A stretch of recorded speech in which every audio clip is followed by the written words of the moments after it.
plant a garden, I always do it on paper, because you want to plant things that, you know, every twice a week garden, when you're watering twice a week, you would never plant that next to something that you're watering every 2 weeks, because you would ruin one or the other depending on how you watered. And so you spread them apart, and you can plan your garden in a notebook. I have a notebook. I probably had this 40 years. And I have one for my annuals, like tomatoes and corn and peppers and all those things. And I have one for permanent orchard. And this isn't just orchard. This is raspberries and blackberries and strawberries. Anything that's going to be in the ground up more than a year. And then I plant it in here. And then I've got a record of what I planted. Because you go back and some things do really well and some things do very poorly. And you'd like to know which they are when you come to plant a year from now. But if you haven't written it down, you think you remember. I always think I'll remember, but I don't. And so when it comes to planting later, you just don't know which is which.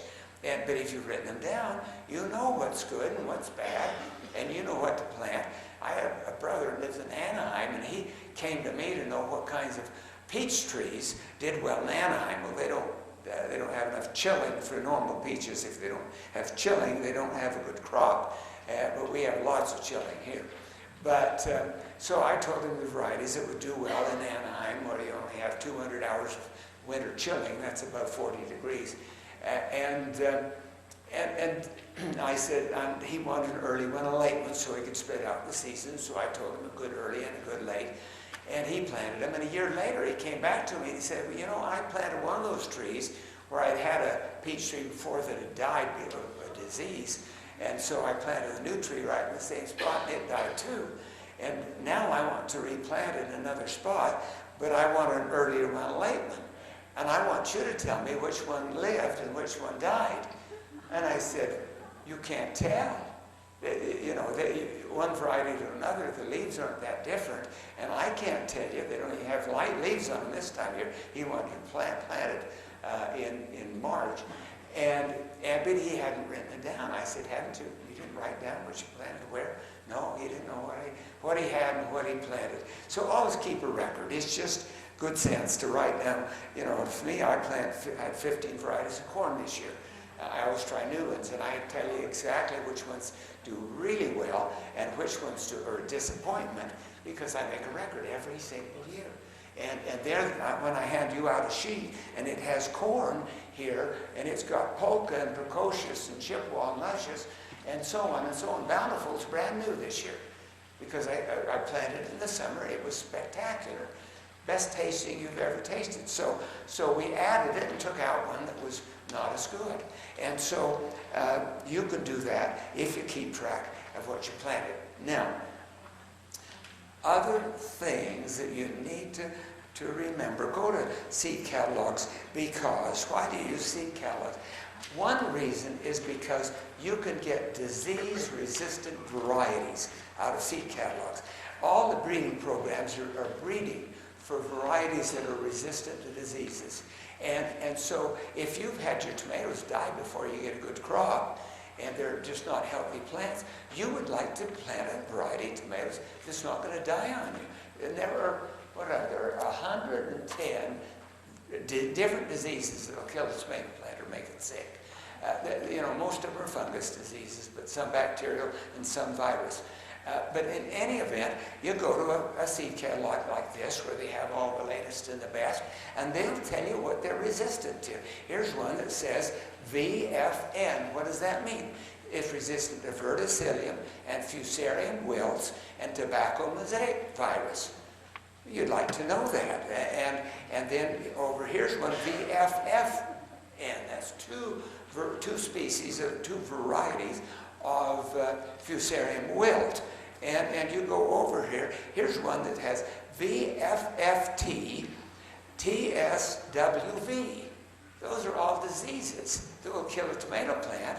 And this one is, they say, our best tomato in this ripening range. And it's resistant to all these diseases. So you would like to pick out varieties that don't get the diseases that have killed your plants. And that's one way you keep your plants healthy. And so you go to seed catalogs and study them out and get the latest and the best. And I also study them out and give them to you on this varieties list so you know exactly what to plant.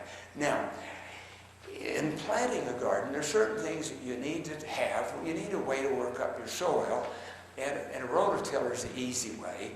And so many people buy little tiny dinky ones, and they don't leave your soil flat and level. They tend to bounce around. And you think that it's going to be easier because it's little and light, but really it's a lot harder to handle than the heavy ones. If it's at least 8 horsepower and fairly solid, you can actually go down a row holding it with one hand because it's so stable all by itself in rototilling. And if you go, 3 or 4 families get together, and it may cost you $1,500 for one of the bigger ones, but if say if there are 4 families, and you say, okay, I divide $1,500 by 4, that's not a lot of money, $350 a piece or whatever. And you only use the rototiller a few times a year, and so there's not going to be any worry that somebody else is going to have it when you need it. You can always get it. And it's better to get a good rototiller. Besides, they'll have a furrowing attachment on the back, so you make your furrows with your rototiller. It's a heck of a lot easier than a pointed hoe doing it. And so let me just encourage you to get a rototiller. Now, if you go to places like, not the big box stores, but others, you can negotiate with these different places. I called the place that sells Honda because I was just interested in knowing, yeah, it's very negotiable. They'll quote you one price, but you say, is it negotiable? I don't have that kind of money, but we're several of us who will buy a rototiller if we can get it for $1,500 and not $1,950. And so you can negotiate these things and get a good price. Now, you can also work up your soil by spading and other ways. You can rent rototillers also. It becomes rather expensive if you're going to grow a good garden every year. It's sort of better to buy one.